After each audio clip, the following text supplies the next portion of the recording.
What is up? What is up, guys? This is Mark with the mic, and this is another The Wrestling Babble podcast by Red Cyclo Inc. I'm Mark with the mic. I'm joined by Louis Beans. What is up? What is up? We got NXT Takeover Phoenix to review. Yeah. That was a mostly great show. Yeah. There's some bonus scenes after the aftermath, so you definitely check that out on WWE.com. We have some news about New Japan and the ROH show coming up. Also, the New Beginnings that's in California. That's kind of has a weird card, and there's a reason why behind it. Okay, cool. We'll talk about the Weekend Wrestling. Weekend Wrestling was really good. Fucking Rey Mysterio and Cien Almas again. Awesome. And Joe and Ali was great as well. Great. Yes. And the way they're using Joe, I like it. Yeah, I dig it. And Randy Orton striking again. That's how they should use him. He just comes out of nowhere. Yeah. Why not? Why not? 205. Trying to remember the match. 205 had a really good first match. Yeah. That was the Metalik and that kid Humberto. Humberto, yes. Yes. And it was a pretty good show overall, but that first match was so good. Yeah. Raw was solid. Raw was alright as well. It's the first time in a long time. It was completely solid. I mean, it had one segment that wasn't good. And Sasha's booty. Yeah. I saw the clip you showed me. Yeah. That's unfortunate. She can use some bigger tights. I mean, some sort of smaller tights, but then lucky for her, like she wears like stockings underneath. She wears like the leggings, so you didn't really see everything. Like you didn't really see. You saw like the see through of the leggings, but you didn't really see like a detailed booty. I mean, listen, if you want to treat them right, it's not a big deal because dudes be grabbing handfuls of tights and their untanned asses are in plain view. So they're always in our face, and we don't want to see their asses. So let's not make a big deal out of that. Yeah. It happens. Yeah, it sucked. It happened, but it's funny because USA it just went completely black, and then they went back to the sea. Yeah, I heard about that. And the Hulu version is not there. They cut completely to the next scene. Yeah, that's funny. But yeah, decent Weekend Wrestling. So I guess I'll start with some of the news that it actually involves the government shutdown. Oh, okay. So the New Beginnings is a pay-per-view that's coming up in for New Japan, I think later or the beginning of February, and it's in California. If you look at the card, the headline match right now is Juice Robinson versus another American wrestler. Oh, the whole card is all American wrestlers. Now, hold on. Who has a contract with New Japan? That's American. There's a bunch of them. Really? Yeah. Okay, cool. Like David Finlay, a bunch of other handful of people. The reason why you don't see any of the Japanese guys on the card is the fact that they cannot get a work visa because of the government shutdown. Oh, interesting. So they cannot do any American shows right now until they are able to get a work visa to come and do the show here. Wow. So depending on how long this takes to clear up, that might hurt ROH's MSG show a lot. Yeah, I thought about that just now. That's terrible. Yeah.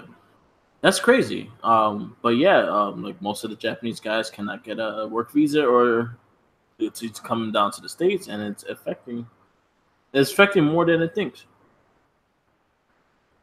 So it's crazy. Now we have another link to go back to something from the government shutdown. Just maybe events now. Okay. Yep. So hopefully things get better. Hopefully everything clears out. But knowing the idiot that we have in the office it might not.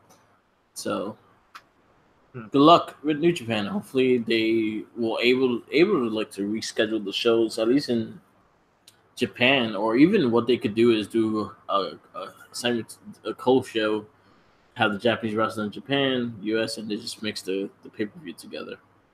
Okay. All right. Yeah. Not like Raw 25. Don't do it like that. Do it actually have matches in between. Yeah.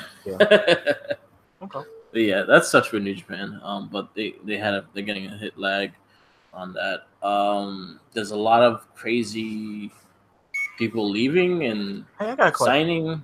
Yeah. In regards to that, because we understand there's potential for some people from New Japan whose contracts are up to might have been in the Royal Rumble. And Yeah.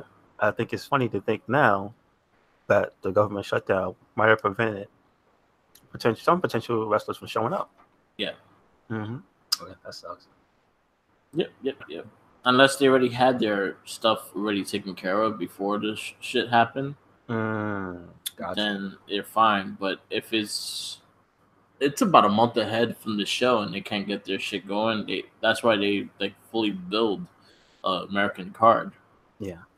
Because most of those guys can wrestle here easily. Mm-hmm. So yeah, it sucks. But hopefully it gets fixed. There's a lot of different. They're losing a lot of guys. They're taking a big hit with a lot of the guys leaving, and then also this, and then it's a crazy time for wrestling in general. I guess I'm gonna say it was a good time because I mean, it's good. It's good, and it's good, and it's bad. It's bad for certain companies if they can't keep certain talent. That helps them keep steady their business, but it's good for the talent because now they have other places to go. Yeah. So it's a big mix. It's a mixed bag. It's good for the talent. It's not good for the company. I think that event being in jeopardy, that's a bad thing. Yeah, for real, that's a hugely bad thing. I didn't think about it on that level. Yeah, so hopefully, like that show is about 2 months. Mm-hmm. About 2.5 months away, so maybe everything gets fixed by then and everything is fine and dandy. There's some rumblings about somebody proposing something to let people go back to work. Not go back to work, like people get paid. So we'll see by the end of next week if that actually happens. I saw there was the news feed in Google and whatnot. Yeah, all the articles involved in the shutdown. So yeah, that's some, just to let you know, that's some potential good news. Yeah. Yeah, that's some of the news that we had. Definitely NXT Takeover. We could probably give our full review of that. It was a good show for the most part. Mm-hmm. Yeah, I was very happy with it. I say my match. Well, when we do the review, I'll say my match of the day. I guess we do it now. So we had the first match, which was the tag team NXT Tag Team Champions, the Undisputed Era, Roderick Strong, and then O'Reilly versus War Raiders. And I didn't get to see the intro, so I only saw the picture. That intro was dope. It was like a whole like.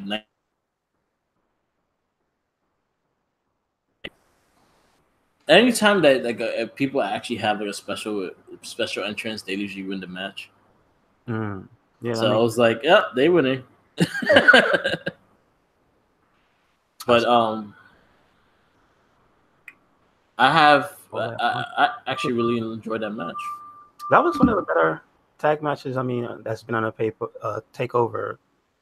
I guess just because they were doing some really innovative stuff. They do, like the not just the Undisputed Era. We've seen majority of what they can do, and they surprise you every time. But I'm not familiar with the War Raiders, and I know they were different. Basically the same team with different name. Yeah, from a different federation. Yep. But like, mind you, how many NXT TV matches do you think they've had?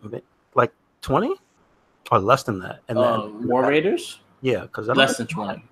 So again, So my library of their matches is rather small.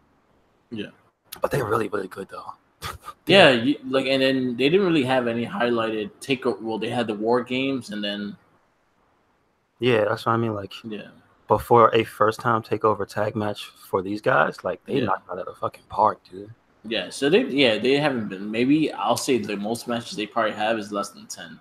before. Oh, it's I mean, damn. Like on TV. So yeah. Yeah, I like the tag moves. I like the shit that they did. They did a lot of mean shit.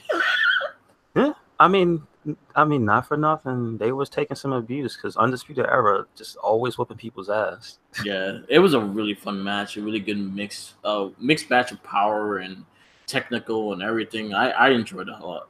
This is probably second favorite throughout the night. Yeah,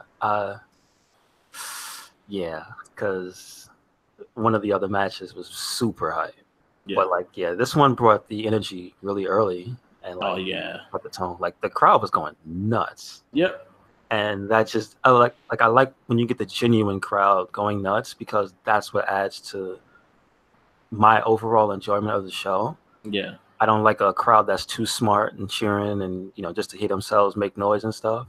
Yeah. I kind of like it when it's I really like it when it's a genuine reaction. And when that dude did that cartwheel, but in a different position towards the end of the match to like evade the finish. Yeah. Like that was like, wow, okay.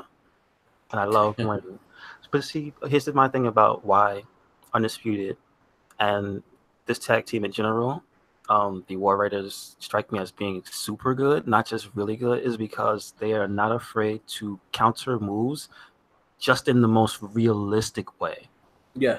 You know what I mean? They don't typically turn it into a wrestling move. They just do something that's just like, oh, well, I would have did that too.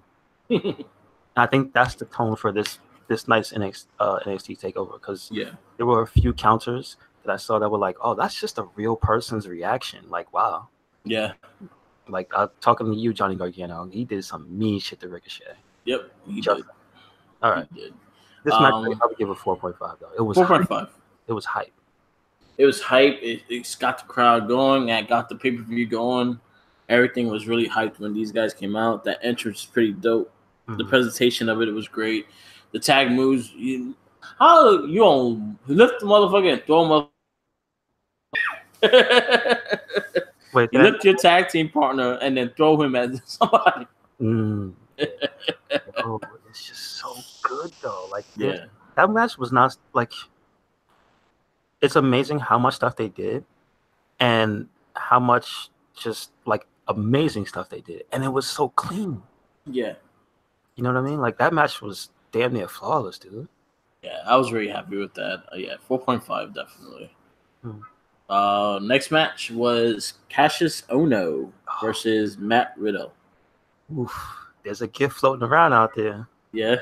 Oh, Matt Riddle with that shoe in his mouth. Woo! Ohno games. That's probably the most brutal match of the night, I feel. Yeah. Like, I think because they're very accustomed to each other's styles and whatnot, that they were willing to go super hard. Yeah. And Cassius Ohno was laying into that dude. Like, it was almost like, damn, dude, stop. Please. He bit his toe. He bit it. Like, and the crowd was praying on him. Like, in a real way. Like, you sick fuck. I'm like, well, you're not wrong. Bit his toe.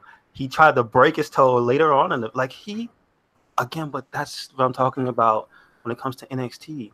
That's a real human thing. If you're in the heat of battle and that's kind of legal, or the ref not going to see it, because you saw he basically covered it up. Yeah.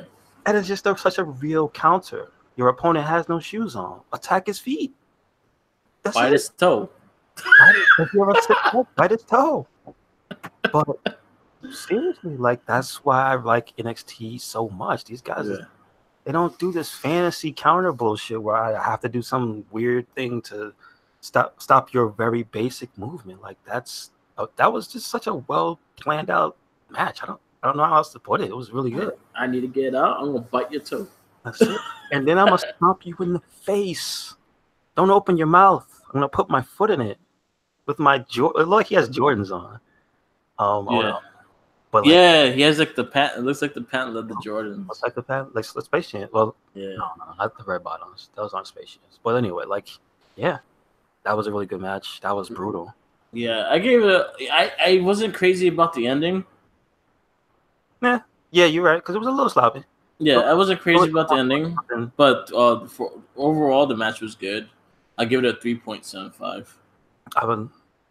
I'll take away from it because that was my only gripe with it is that there was stuff that was just like, what are you doing? And then so I would give it a flat 4. Yeah. Or like that, I'll give it an award of that was the most brutal match of the night though. Yeah, it was pretty brutal. They went in. Yeah, it was good. Next match was the NXT Women's Championship. No, it was no, it was the North American title. Was next, right? Yes, third match. Yes. Yeah, North American Championship match: Ricochet versus Johnny Gargano. So, one little question: I have what I thought the Johnny Gargano's outfit was supposed to be. Okay. But I'm not sure what you thought it was supposed to be. My first reaction, I thought it was Flash because it had the dark brown, but it had the red on the neck. And I was like, that makes sense. But then I looked at it more, and I was like, there's too much yellow. Yeah. But Flash's boots, old school boots, were yellow. Yeah. So I didn't. That's the only thing that came to mind. I thought brown and tan Wolverine, and I was like, there's too much yellow. So no. Yeah. And there's a flame on the head. I thought it was Ghost Rider. And I was thinking something else DC. I was thinking like Nuclear Man? No. I was thinking somebody the Demon. The Demon? Etrigan. That's the only other thing that to me popped. But yeah, I saw the fire, the yellow, because Etrigan's skin is yellow. He wears the dark red and the little red booties. And I'm like, is that nah, that's too obscure, but no. You know, so one I noticed that it was the Cleveland Cavaliers colors. Like that was something that's clear. He's a hero too. Yeah. One thing the head was a fire over it. So I thought it was Ghost Rider. And then on his tights it says Johnny, and it kind of like a comic like Johnny Blaze. Yeah, that's what it kind of looked like Johnny Blaze. Like Johnny. Okay. I see that. Takeover. So I thought it was Ghost Rider. It does look like Nuclear Man. Just thinking about it right now, it does look like fucking this dude. Nuclear Man. Okay. Is it Nuclear Man? I'm not really familiar with Nuclear Man DC. Who's that? No, Firestorm. Oh, that might be who it was. It looked a lot like Firestorm. Yeah. And then someone posted Phoenix, and I was like, it has the colors, but I don't think Phoenix is it. I could see any one of those. Yeah. But that fire, it stands out. So it might be Firestorm. It might be Firestorm. I think that is Firestorm. But anyway, it was cool gear. You saw Ricochet with Miles Morales. Yeah, I like that. Yeah, I thought it was dope.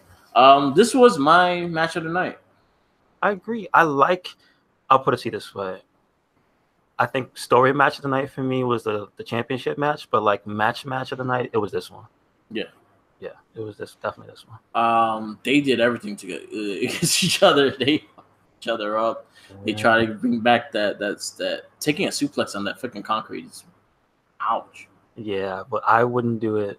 I mean that is the crux of the match though. There was so much more like just amazing stuff done in that match. And the way they countered each other. Again, that's the theme of takeover, it seems, is just you don't bullshit. Mm-hmm. You bring your A game, and your A game means I'm not letting you get away with nonsense. And my highlight of that match was when Ricochet did a backflip to try to land on Johnny, and Johnny's reaction was to kick him midair.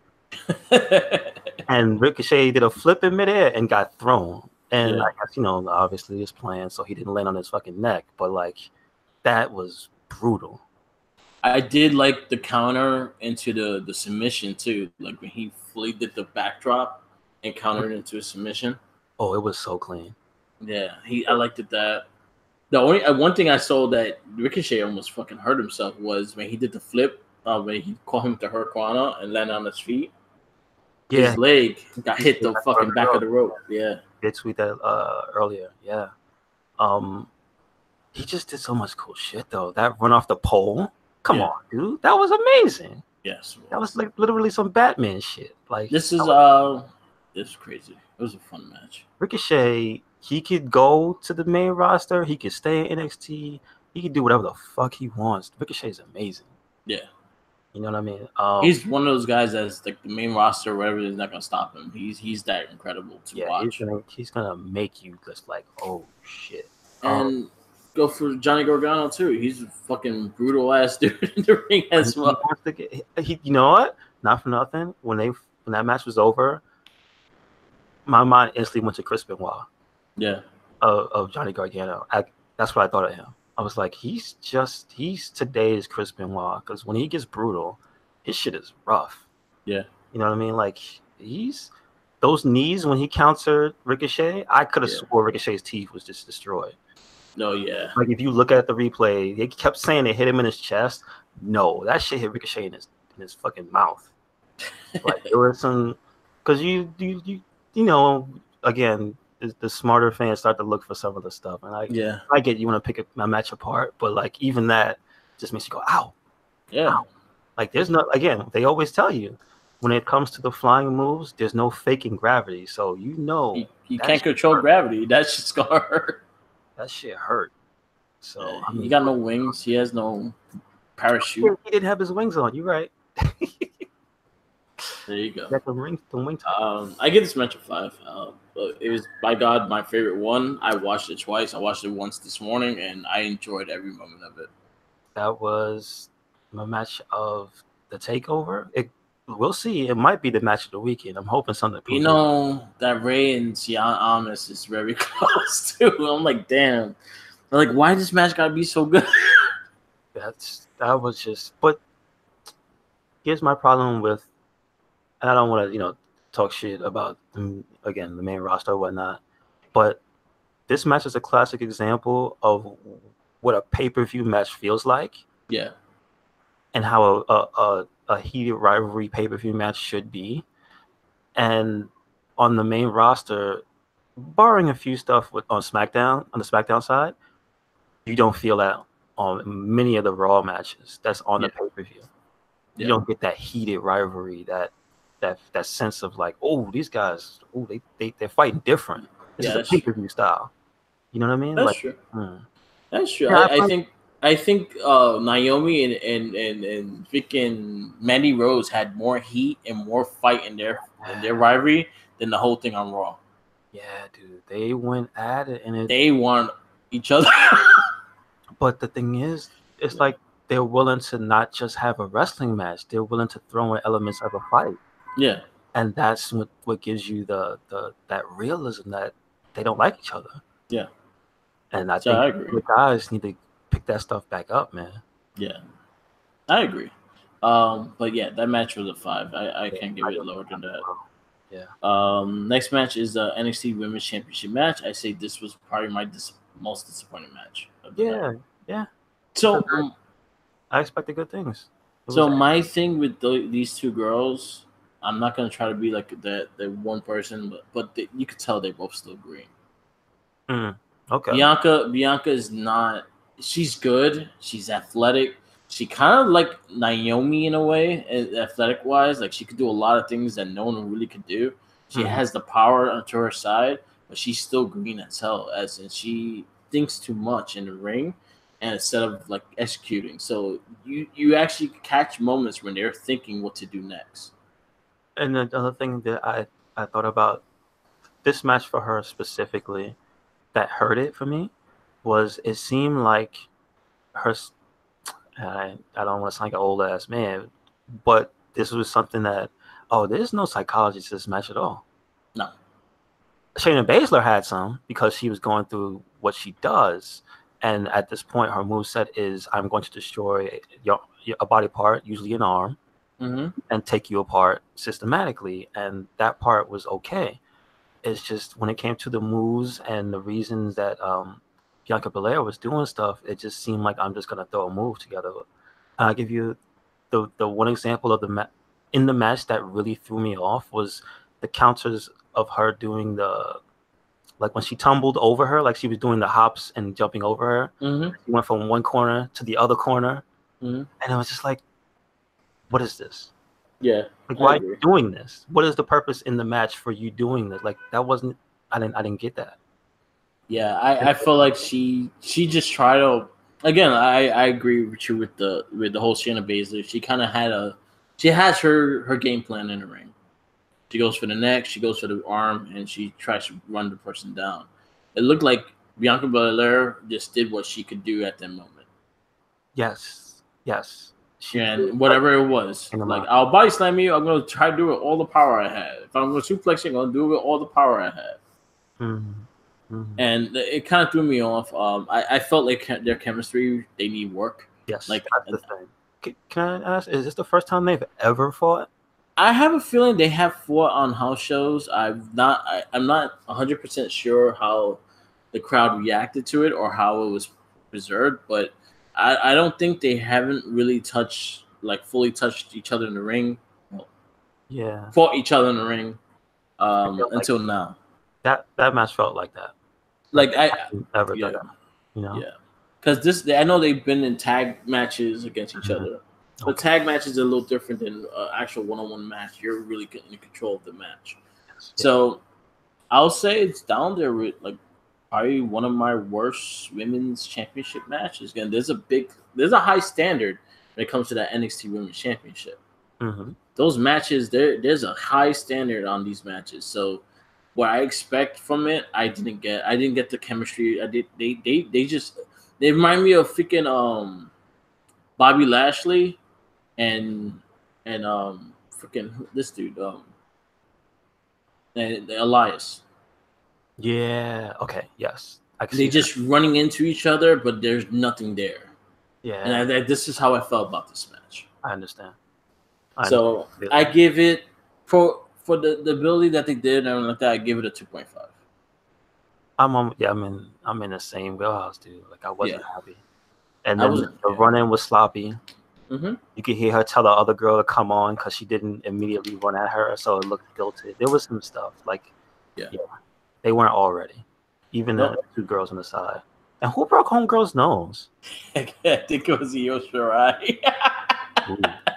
I think it was the same day, the same night. Because remember, they do a show before. Holy shit, that's right. And I think it was Io Shirai and Kairi Sane versus them two. Okay. And I think Kairi Sane. I think it was Kairi Sane with the elbow. Really? Okay. Yeah. Oh, what's it? But they're also green as hell too. The them two are also green as hell too. Like they gotta work their stuff in the ring. But then again, they're in the place to do so. So I'm fine with them working out the kinks and stuff like that. But your husband's Roderick Strong. He should be teaching you. Yeah, I know. He should be doing backbreakers and shit. Yeah. That's the thing. Again, maybe that's just gonna come with time. Yeah. But she's bigger than a lot of the girls. Like she's strong.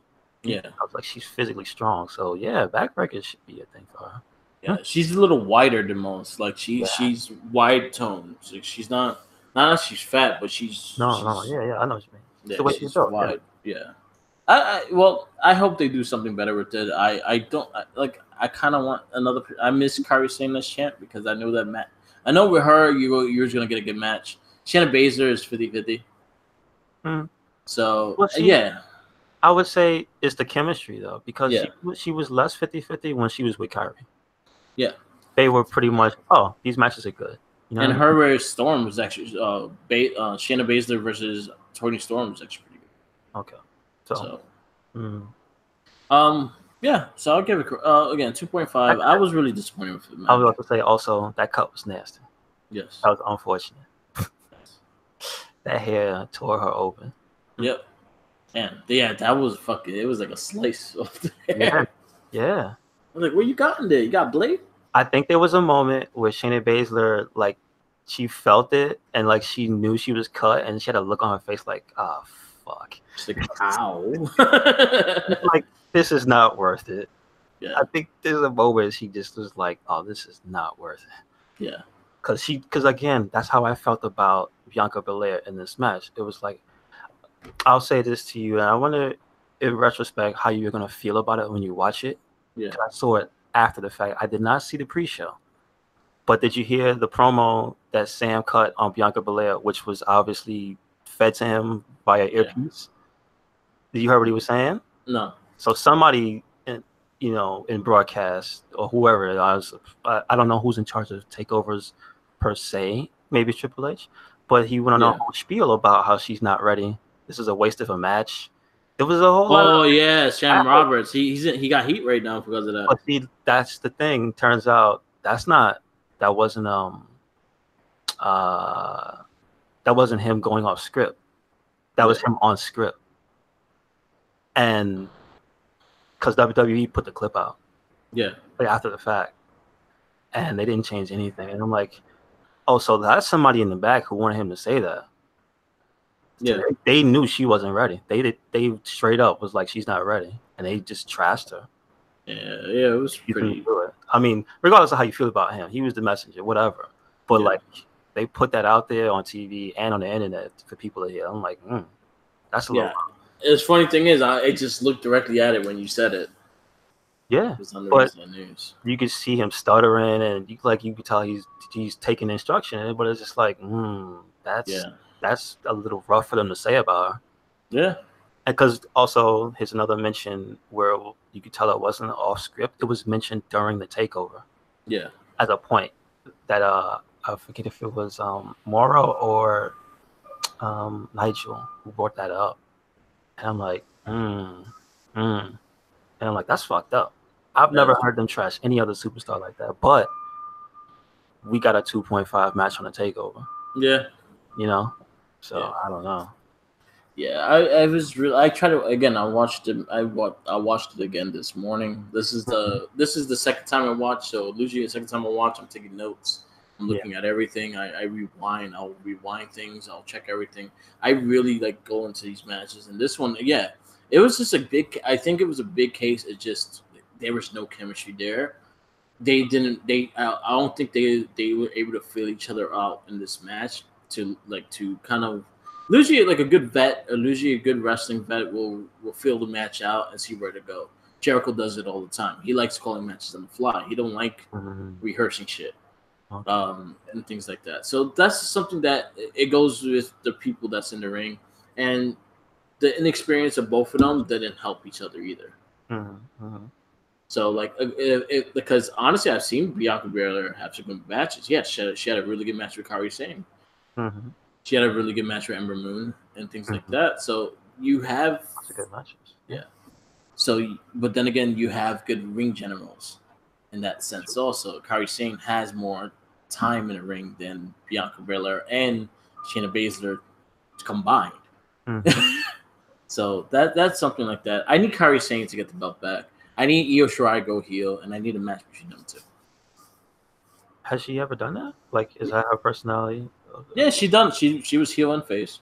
Okay, she was more adaptable as a heel and face. Kairi Sane is too. She's very bubbly, so she always got the baby face. But I've seen her go heel, and she's fucking mean. Really?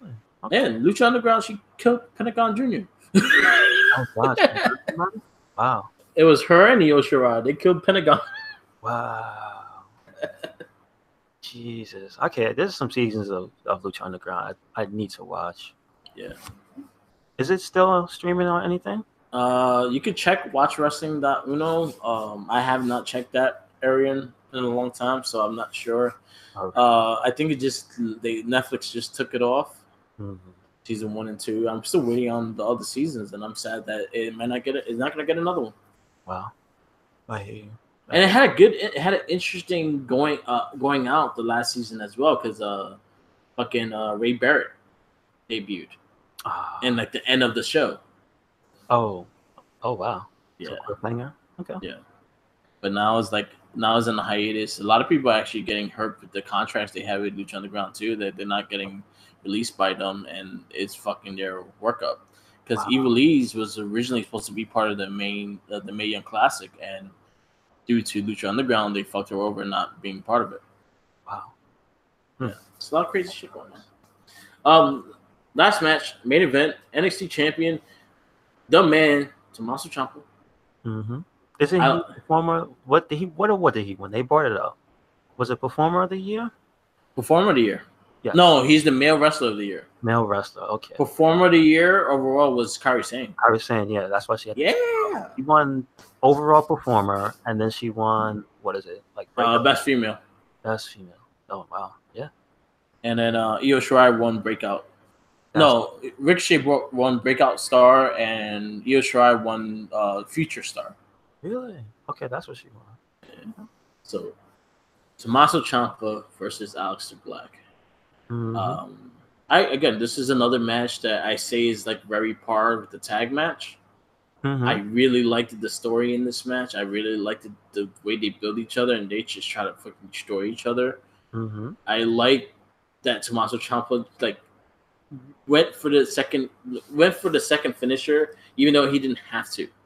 He went there to make sure his ass is down. That is, but again, we'll say this all the time. When you get to the end of the match, there's that tension where you think that it's going to end in the same fashion that you always end. You know how it is. Yeah. Oh, the last guy to hit his finisher is the one that wins. Because you know when somebody hits theirs too early, you go like, oh, there's still time left in the match. Oh, shit. Yeah. And basically, Tommaso Ciampa just put a boot in that by doing that shit. Like, yeah, nah, you gonna stay down, motherfucker. I really dug his gear too. I like the blue and gold. I liked it. No, X-Men blue and yellow. Yeah, that's what you reminded me of. And I like the Alexter's like kind of like a dragon kind of skin. Yeah, that was actually pretty cool too. I'm not sure if that was foreshadowing of the leg. Yeah, because the one that had the scales was the one that they went after. Mm-hmm. So that's I don't know. I actually really like the physicality of this match. I think like talking about chemistry, this is a match that had really good chemistry. They know each other. They know how to feel out each other, and I think they make each other work harder in that match, and that's something that I give these guys credit. Same thing with Ricochet and Johnny Gargano. You can see when there's chemistry, because you can see them not really calling something and just feeling it out, kind of thing. And that's something about wrestling that's art, is when you don't even have to call out, you just feel where the person's at and just keep going and where you move. That's the art of wrestling. Yeah. I love Tommaso Ciampa as champion. I am happy that he kept the belt because that's what the person I wanted to keep the title.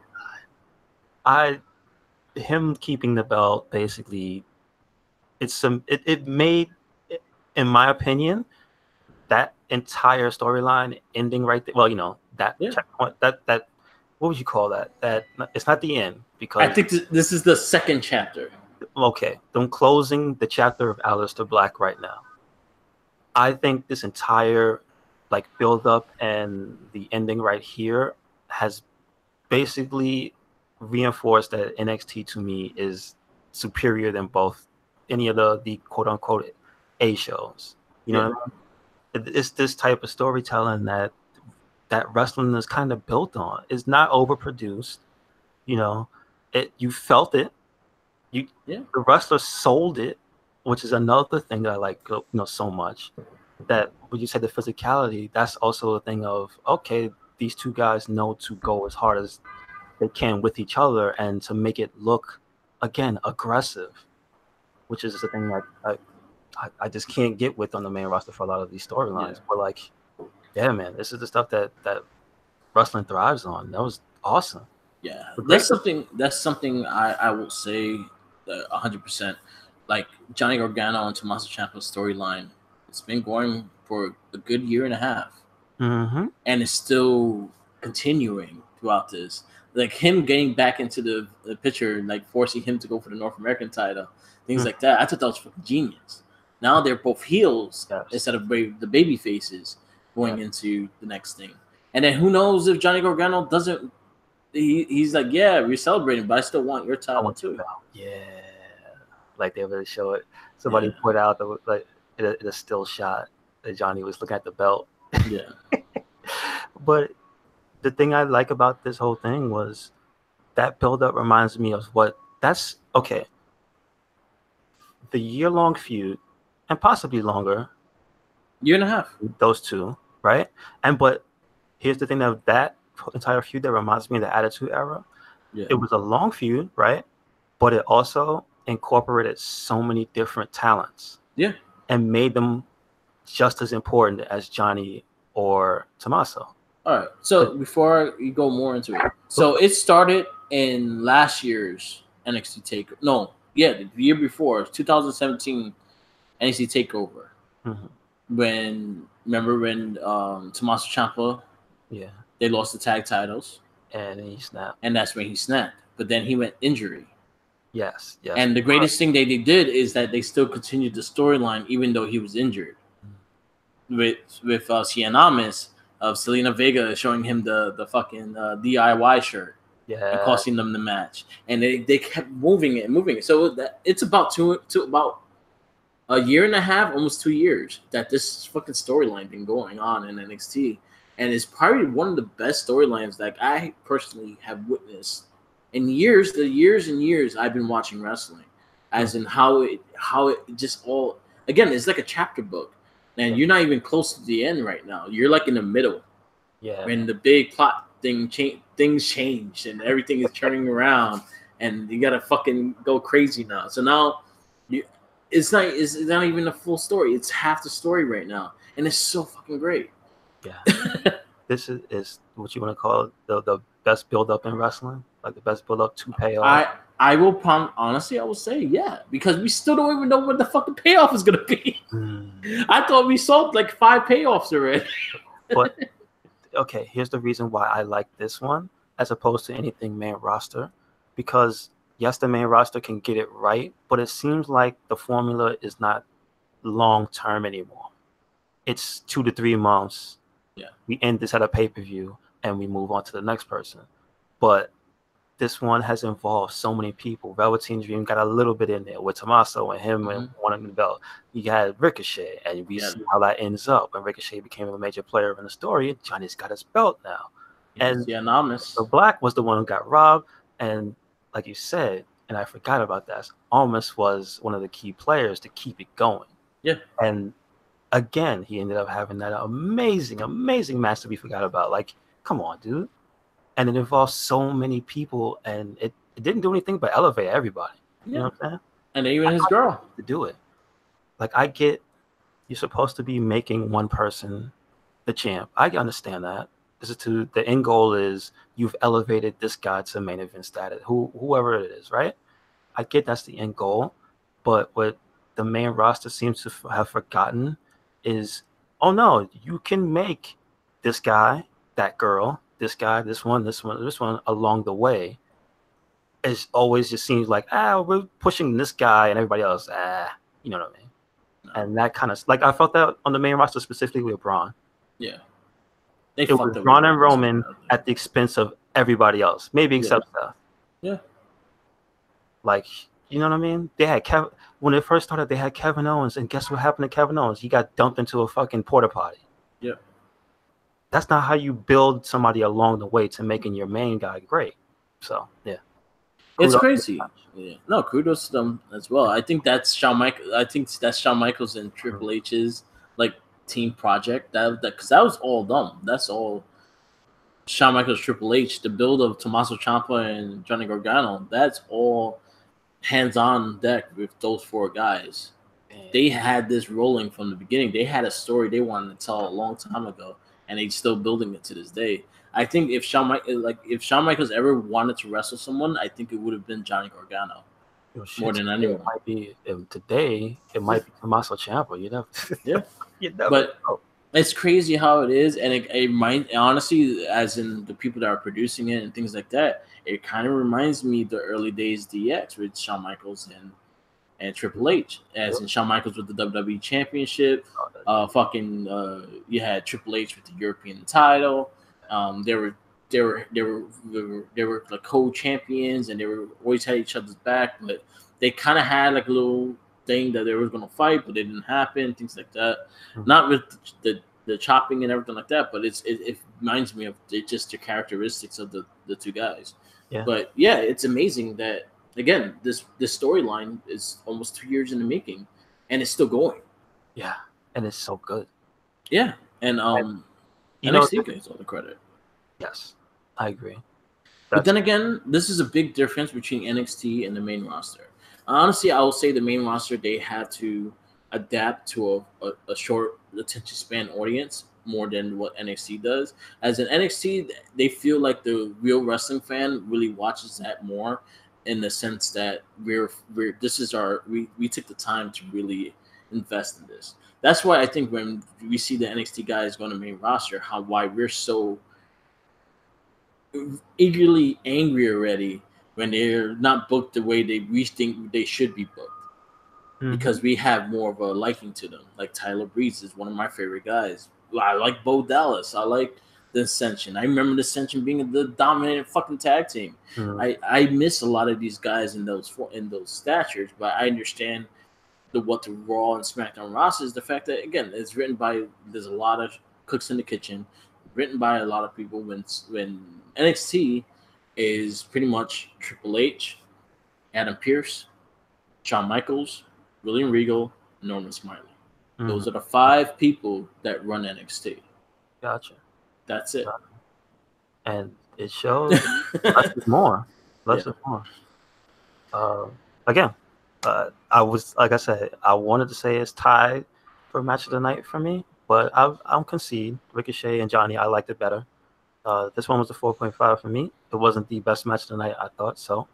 Yeah. But it was definitely the best storyline. Like, for storyline, it's a 5 out of 5. So I'm gonna go with a 5 with this one too. Like I'm gonna tie it with Ricochet's because again they were 2 different matches, but I think they both had the same end goal. So I'll give Tommaso and Black the 5 as well as the fact that their story and the story they told in that match was 100%, and that ending was perfect. And this is another old timey wrestling term, but it made them both look strong. Yeah, you got to do so much to put the man down. It just makes it look like, goddamn, you can't take him out. So even that was a good job. You know what I mean? So NXT, thank you for always never disappointing us with wrestling. Thank you for amazing takeovers. I've been watching you guys since you became NXT again, and I've never missed an episode yet.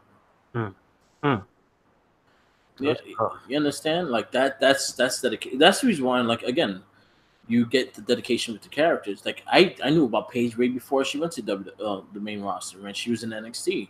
I loved Paige. She was probably she probably had the biggest pop in NXT during the time she was there. Wow. Like she got standing ovations just because she was hot and she was a badass. Yes. And I liked her anti-diva. I liked the fact that I'm not blonde haired. I'm not gonna model bikinis and things like that. No, I'm gonna go there and I'm gonna fuck you up. Job to do. Then she became the glam vampire, and I don't know. Oh, yeah. But talking about Paige, did you see the Chronicles of Paige after NXT? Okay. It was really good. They definitely check it out. It was about a half hour long. It was really sad, but you see how much passion she has for the business and what she wants to do. Just made me sad because she's so young. She's like I think just turned 25 and she already has to retire from her career. That sucks. Telling me about it. That's terrible. Look at Jason Jordan. That's another one who didn't get to reach his potential. Yeah, man. Oh, man.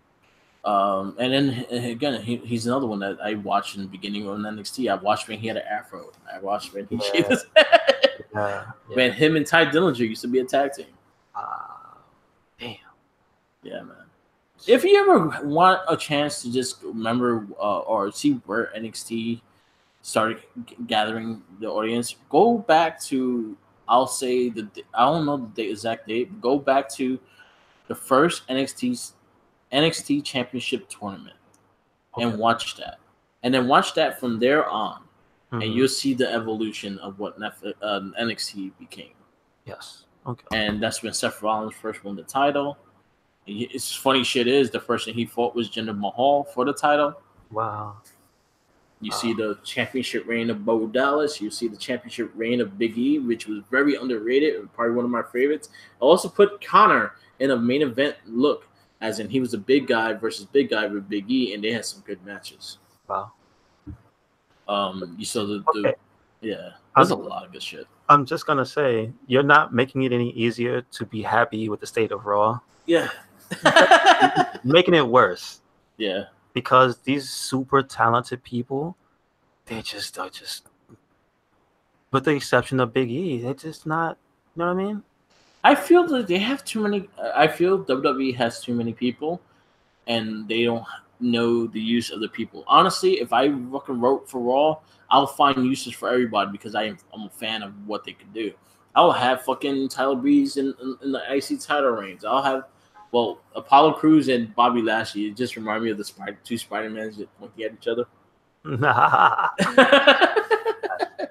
That's funny. Oh my god! When I saw that match, I was like, "It's you, it's you."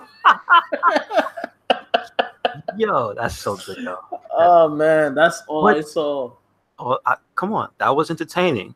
Yeah, I like that, and it also just let people who don't really shine, Apollo, who's getting some new shine, some chance to show personality, A, and B, try to get one up on somebody, and I like it.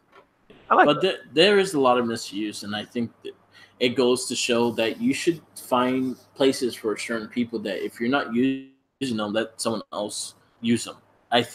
Honestly, I think Tyler Breeze will benefit going to 205 Live. Oh shit! Yeah, I didn't even think about that. I think he'll benefit it. I think he'll be a main star on 205 Live. Guys like Ty Dillinger. Ty Dillinger, he's on SmackDown. You never see him. Put him back in NXT. He has a new look. You saw him? Yeah. Like John Wick. Yep. I think him going back to NXT and him being kind of like Cash Shown in a way, but actually win matches, that would be a great thing. And you see guys, NXT is not a step down. It is an equal brand to the other ones. There's a step in the right direction with you saw Zack Ryder last week. I was happy about that. He saved his homeboy. And that could be a thing. You know what I mean? First, you know what? First things first, I want to say Kurt Hawkins was the best referee I have ever seen in my life. Oh my goodness. He was on point. He caught everything. You know what? You're right. He caught the what you call that, the string rule. He caught the ropes. He caught he didn't get intimidated. He did everything. Kurt Hawkins was probably the best referee you have ever seen. And then the fact that the only thing I will say I would have changed differently when Zack Ryder came out is that his music hit. Oh. And he came, and then you would have the blast of the music. The fans would go crazy because they hear the music, and then that's when he'd go in and do the save. Wow.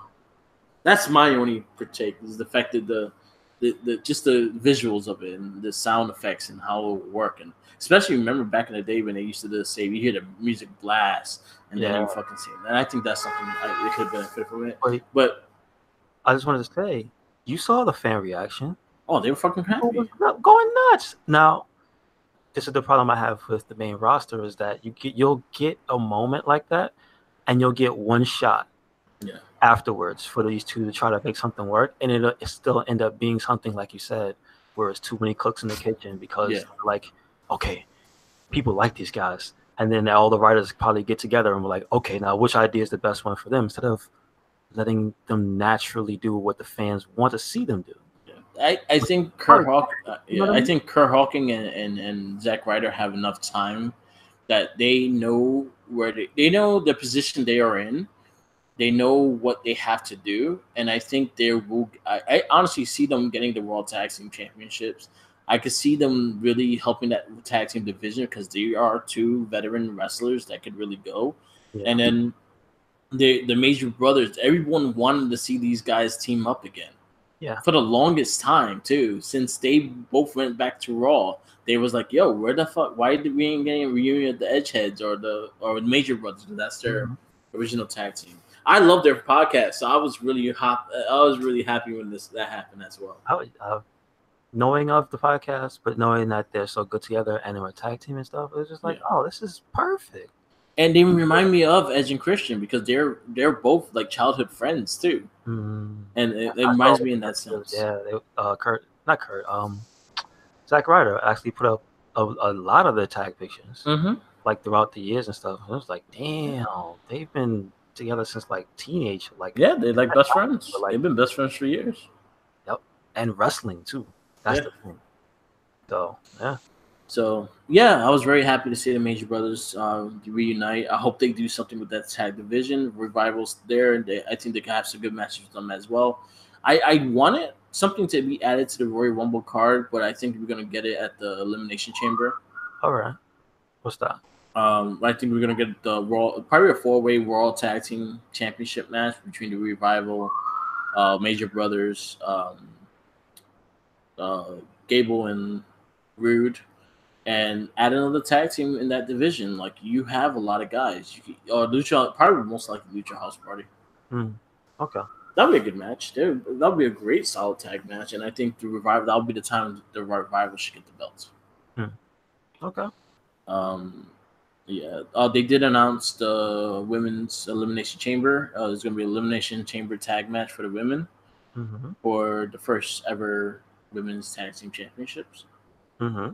That's good. That's going to all happen. I remember that was your Moment of Bliss segment. Yes, Moment of Bliss. Did they say anything more about like how they're gonna get together? The women that's gonna be in there. I think that's all going to be the Monday after Royal Rumble. Okay. And then see the outcome of the championship and everything like that too. Yeah, that's right.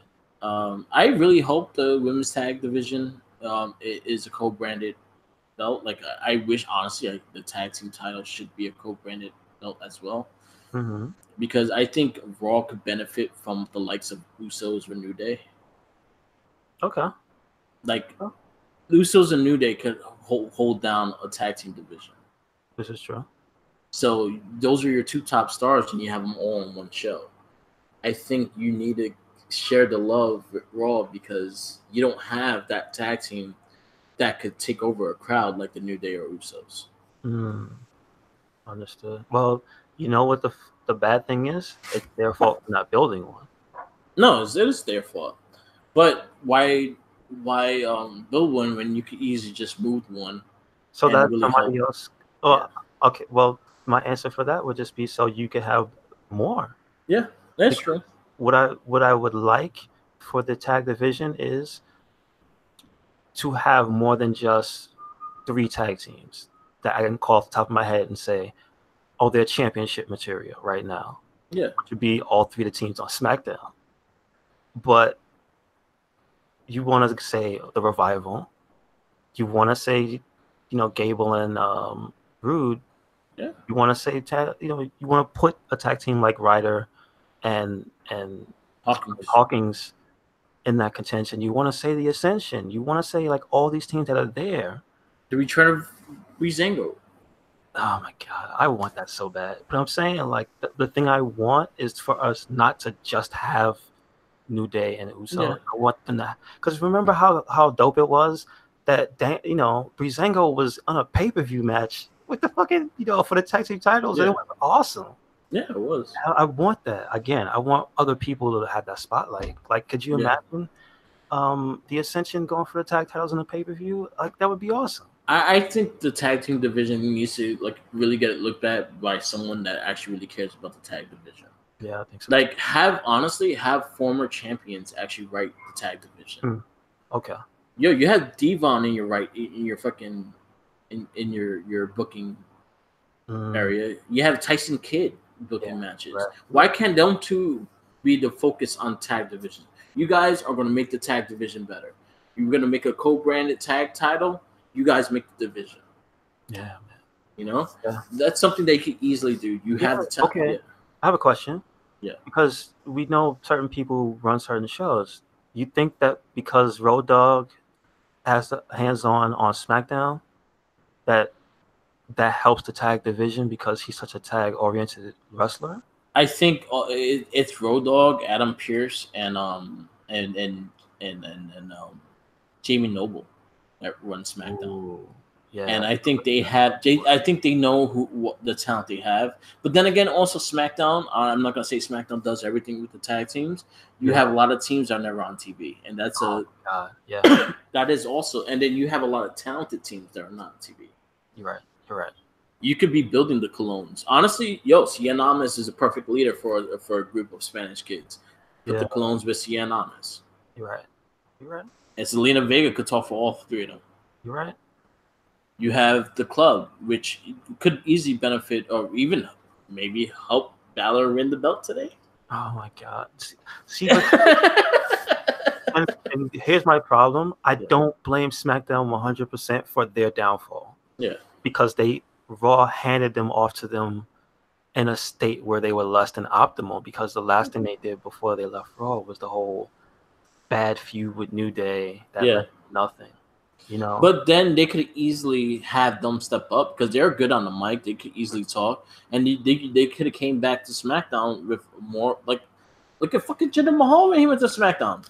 He jobbed to Balor to go to the WWE title. He took over, and now he's back on Raw, and look where he is again. Like, Shanti. That makes me mad. Yeah, Raw has to change. Raw has to change. There's a lot of things. There's a lot of things that has to change on Raw.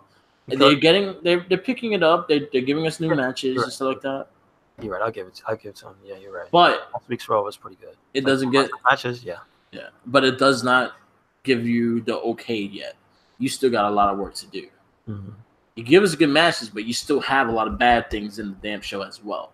Yeah. So once you be able to do that together, like SmackDown been crazy solid because I think SmackDown, the talent has more control of the characters. And that's something I think that Road Dogg, as Triple H runs, is more in hands on SmackDown than he is on Raw. Okay. It's his people on NXT that are running SmackDown. Okay. So I think they give leeway to the talent more on Raw, on SmackDown than on Raw. Letting Daniel Bryan have a microphone is one of the best things you can do. Daniel Bryan is the true baby face. Yeah, of the world. Of the world. He said it. He said it. If you don't like Daniel Bryan's heel approach right now, then I don't know what the fuck you like. It's genius. It is. But it's also genius because he's good. Yeah. It wouldn't be as good if he wasn't as good. You know what I mean? Know what caught me laughing at his interview with? Did you watch the interview he had in Access? Was it with AJ Styles merchant shit? No. What's that? So he had like an interview. He was talking about the AJ Styles merch shit like that. If you look at his shirt, it's the same shirt that he wore in his retirement. Really? Wow. Yeah, I was like, oh shit, that's his retirement shirt. He's showing he'll buy clothes. Yeah. But also he's truly living the gimmick, as they say. Because if you look at him every time he comes out in plain clothes, it's just plain clothes. Yeah. No merch. He does not wear a Daniel Bryan shirt. Yeah. I'm like, wow. Yeah. But that's a smart thing. You know who mentioned that? And ever since he mentioned it, I have steadily started noticing the heels who take heed to that is Jericho. Yeah. Is when he's heel, he has no merch. Yeah. Well, on WWE. Mm-hmm. So I noticed that, and it's just like, yeah, Daniel Bryan doesn't wear any type of anything, and there's some other people who are like that as well. They never wore this shirt. Yeah. Right. And I'm like, I respect that because honestly, everyone's thinking is important to sell merch. Yes, it is, and to a certain extent. But if you really believe that you're going to be this heel, you want to be hated. You're getting paid to be hated. Mm-hmm. So that's what Jericho did. That's when he started wearing the suits. He started just being an asshole to everybody. When he's in wrestling persona, he's an asshole. Yes. Don't approach him. Don't do anything like that. That's exactly what Daniel Bryan is doing. He's living, but this is actually his real life. He is really into he was a vegan for many, many years. He's into the organic stuff. He farms his own shit. Like this is actually his real life. He's just kicking it to 100 and saying what he really wants to say to people. Tell me how you feel, Daniel. Tell me how you feel. Yeah. It was like The Rock, but he really wanted to say what the crowd used to say to him when they said "Die, Rocky, die." He told him, "Go fuck yourself." Now Daniel Bryan is saying, "Y'all all fat motherfuckers." And AJ Styles is the problem, telling you to eat hot dogs. Yeah, hot dogs are nasty. $7 hot dogs. Yeah. Well, it's not in New York, so it's probably not $700. It's $7. It's probably like $5. Anyway. Yeah, but but again, we were saying props to Daniel Bryan because that's awesome. Yeah, I love it. Taking to a yeah, we had a good week in wrestling overall. Raw was solid. I be honest with you, man, I did skip the last. I skipped the tag match. I watched it later. The women's yeah. I honestly I have no interest in Ronda Rousey. So usually if I know her match is gonna end the show, I just don't watch it. I'm like, but then I'm like, you know what? I gotta watch it just to say something about it. So I'm like, I'll watch it. Yeah. No, I watched to see Sasha and Bailey really because that's what was involved. Yeah, exactly. And I was hoping for something to come out good out of it. It was an okay match. It was pretty. Yeah, it wasn't the best. It wasn't the best. I'm still saying, between Sasha and Bailey, they need a little more work to feel more natural in the transitions they have. Yeah. And for some reason, who comes off more awkward in the tag team is Bailey. Yeah. She doesn't seem as natural taking to the tag thing as Sasha does. It depends who she tags with, though. I think she like the match they did with her and Natty, she was actually really good with her timing with Natty. Okay. Oh, so you mean when her and Natty were a tag team? Yeah. Okay. She was actually good with her timing. It was when she works with Sasha. Sasha, I won't blame 100% on Bailey also. Because sometimes Sasha moves awkwardly as well. So it's a little bit.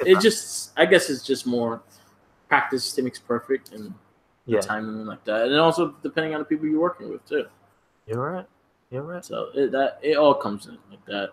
The women's that was the only thing I really wanted to skip, but I wound up watching later another week. The whole show, the matches were actually solid. I liked the beginning with Balor. I thought it was fine.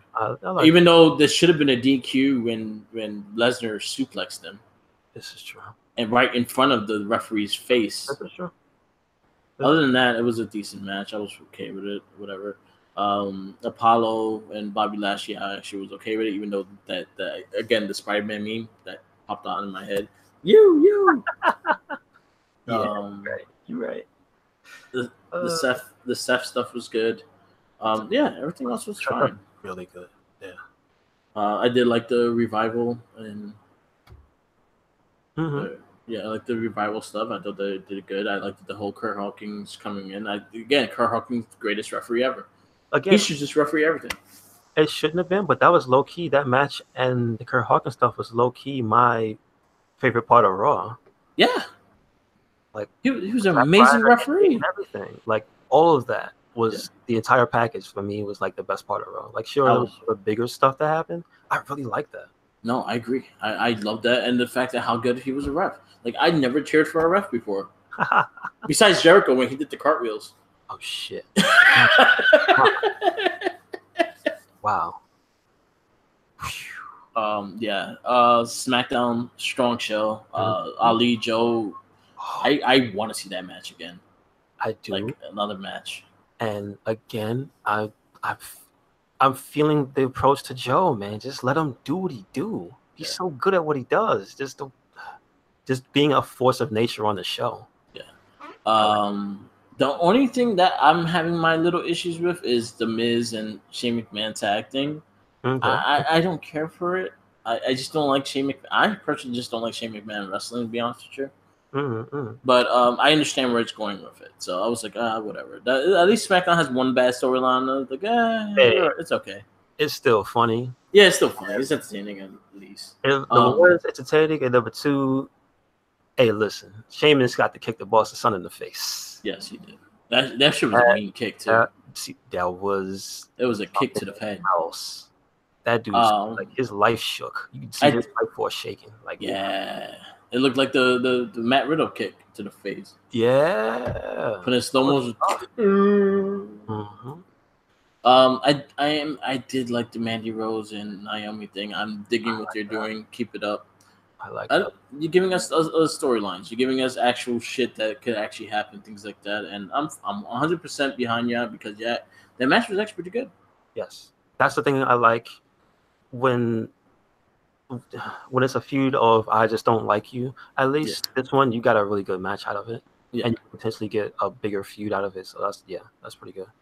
I did like the promo in the beginning. I do like the interaction between her and Asuka. I can't wait for Becky and Asuka. I think that's the match I'm looking forward to the most of the singles matches. Did you notice something about Asuka that since they started this, they've let her just speak Japanese? Yeah. And let her be a little more natural, and I like that.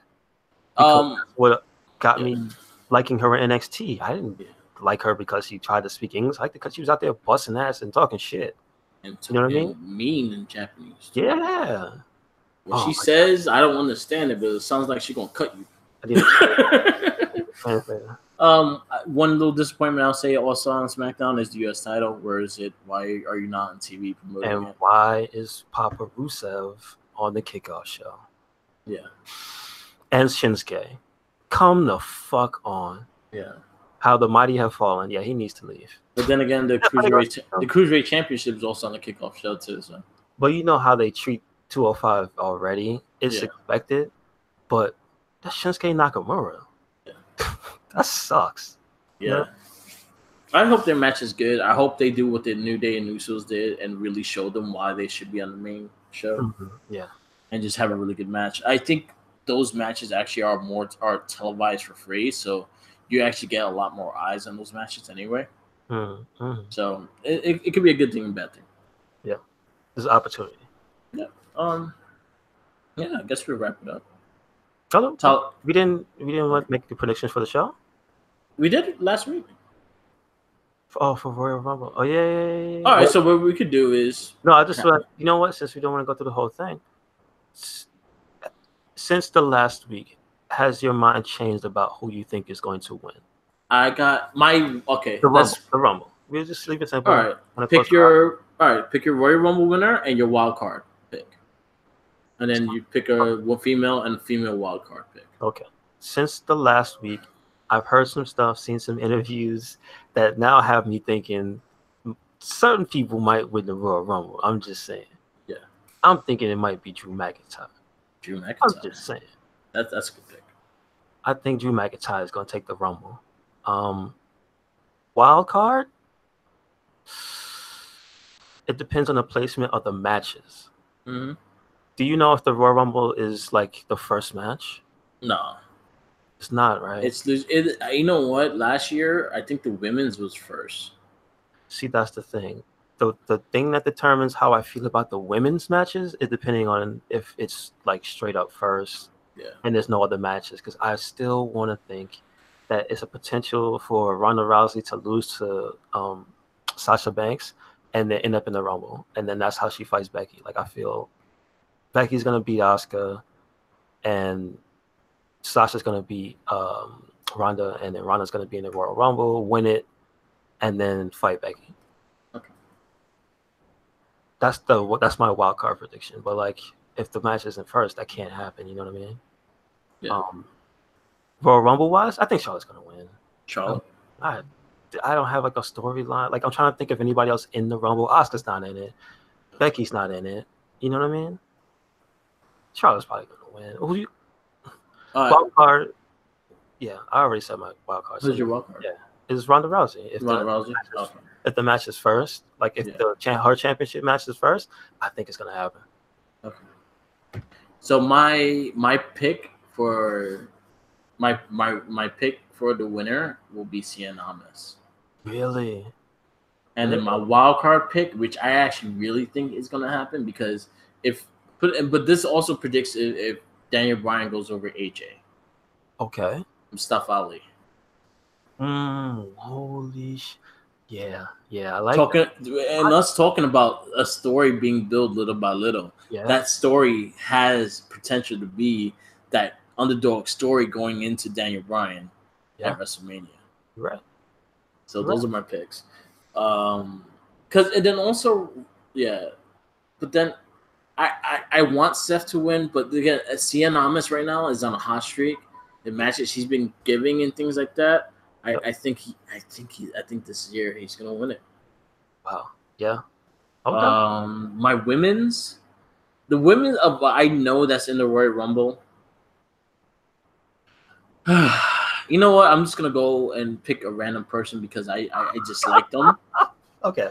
Go ahead. So I'm gonna pick Ruby Riott. Okay. And then my wild card is going to be Alexa Bliss.